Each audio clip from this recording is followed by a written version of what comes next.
हर हर महादेव। 21वां अध्याय पूर्णमासी व्रत। सनत कुमार ने भगवान शंकर से पूछा, हे प्रभु, अब आप मुझे पूर्णमासी की विधि बताने की कृपा करें। भगवान शिव जी बोले, हे तात, श्रावण शुक्ल पूर्णिमा को वेदोत्सर्जन उपक्रम होता है या फिर पौष माह की पूर्णिमा को यह उपक्रम किया जाता है।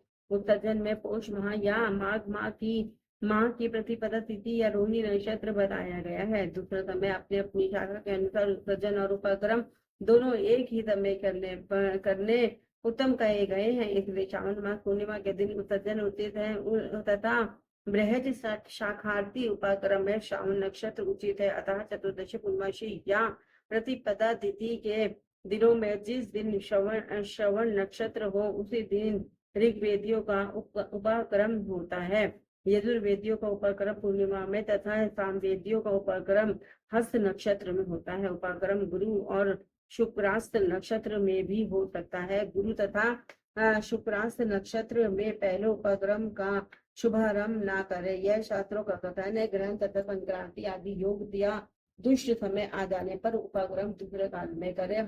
हस युक्त पंचमी या भाद्रपद पूर्णिमा के दिन अपने अपने ग्रह सूत्र के अनुसार विसर्जन उपक्रम करे।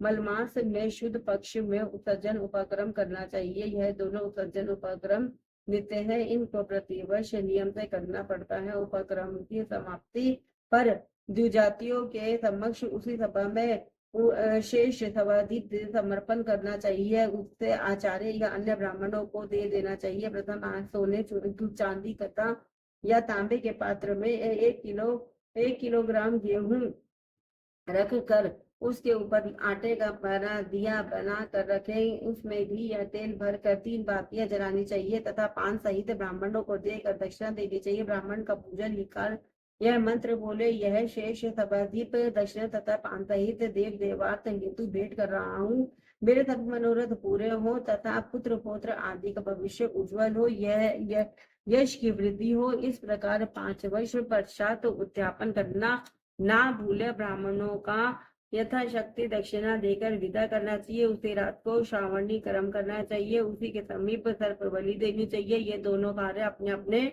ग्रह सूत्रों को देख कर करने चाहिए। इसी तिथि में भगवान हैग्रीव का अवतार हुआ था। उस दिन हैग्रीव जयंती महोत्सव मनाना चाहिए। श्रावण मास पूर्णिमा को श्रवण नक्षत्र में है भगवान हैग्रीव का जन्म हुआ था। उसी समय पर संपूर्ण पापनाशक सामवेद गाया गया था। इसीलिए इस दिन सामवेद को सुनना चाहिए और उसकी पूजा करनी चाहिए।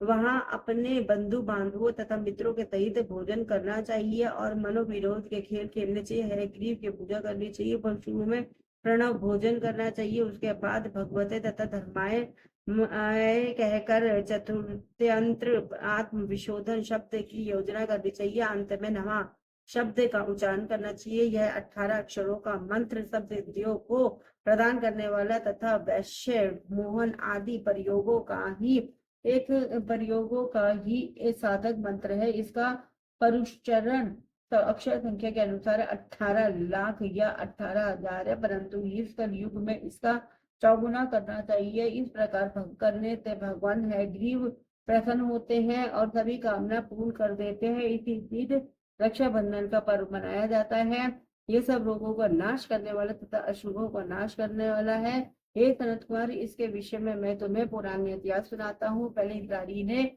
इंद्र की जय के लिए यज्ञ किया था। पुराने समय में देव और असुरों में संग्राम छिड़ गया था जो 12 वर्ष तक चला। इंद्राणी ने उसी समय इंद्र को थका जानकर कहा, हे देव, आज चतुर्थी है, कल सुबह मैं रक्षाबंधन करूंगी, जिसके करने से आप अजय हो जाएंगे। इतना कहकर इंद्राणी ने पूर्णिमा के दिन मंगल आदि कर हर्ष देने वाली रक्षा को इंद्र के दाहिने हाथ में बांध दिया था। इंद्र ने रक्षा बंधवाकर ब्राह्मणों के साथ स्वास्थ्य वचन किया और इसके बाद असुर सेना पर आक्रमण कर दिया। देखते ही देखते